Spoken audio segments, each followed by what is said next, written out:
ভুটান দর্শক, বান্দরবান ৩০০ নং সংসদীয় আসনে আজ সকাল থেকেই যে ১৮৬টি কেন্দ্র রয়েছে সেখানে শান্তিপূর্ণ পরিবেশে ভোট গ্রহণ হচ্ছে। সকাল ৭:৩০ থেকে মূলত বান্দরবানের কেন্দ্রগুলোতে ভোট গ্রহণ হচ্ছে। তবে কিছুটা শীতের আমেজ থাকায় ভোট কেন্দ্রগুলোতে ভোটারদের উপস্থিতি কম দেখা যাচ্ছে। তবে বেলা বাড়ার সাথে সাথে আমরা দেখছি যে ভোটারদের উপস্থিতি বাড়ছে এবং সেই সাথে মহিলা ভোটারদেরও উপস্থিতি বিভিন্ন কেন্দ্রে দেখা যাচ্ছে। একটি বিষয় আমরা জানিয়ে রাখি যে বান্দরবানের যে ১৮৬টি কেন্দ্র রয়েছে সেখানে এবার নিরাপত্তা ব্যবস্থা খুবই জোরদার করা হয়েছে। বিশেষ করে প্রায় ৭,০০০ আইনশৃঙ্খলা বাহিনীর সদস্য ভোটের নিরাপত্তায় তারা নিয়োজিত রয়েছেন।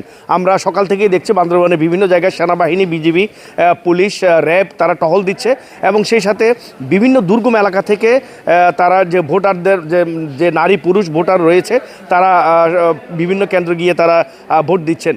বান্দরবানের মোট আসলে ৩০০ নং সংসদীয় আসনে বিএনপির প্রার্থী সাচিংপুরু জেরি, এনসিপির প্রার্থী শাহ সুজাউদ্দিন, ইসলামী আন্দোলনের মাওলানা আবুল কালাম আজাদ এবং যে জাতীয় পার্টির ওয়ালিউল্লাহ, এই 4 জন প্রার্থী মূলত প্রতিদ্বন্দ্বিতা করছেন। তারা যেটি আমাদেরকে জানিয়েছেন যে তারা শান্তিপূর্ণ মূলতই সবগুলো কেন্দ্রে এখন বান্দরবানে শান্তিপূর্ণ পরিবেশেই নির্বাচন অনুষ্ঠিত হচ্ছে।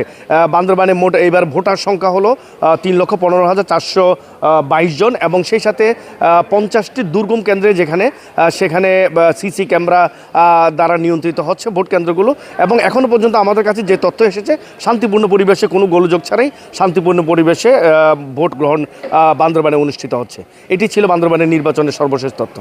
মিনারুল হক, এটিএন বাংলা, বান্দরবান।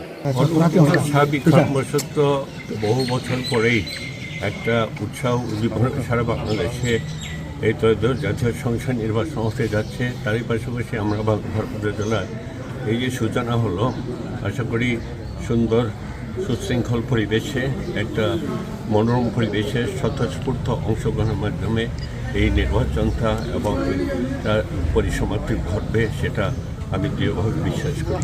আমি মোহাম্মদ আবুল কালাম আজাদ, সংসদ সদস্য পদপ্রার্থী হাতপাখার, বান্দরবান ৩০০ নং আসন। আমি আমার ভোট দেওয়ার জন্য বান্দরবান সরকারি মডেল প্রাথমিক বিদ্যালয়ে আসছি। পরিবেশ আলহামদুলিল্লাহ এখন মোটামুটি ভালো। আশা করি বিকাল পর্যন্ত সকলে ভোট দিবে, আমাকে বিজয়ী করবে, আমার প্রত্যাশা এটাই।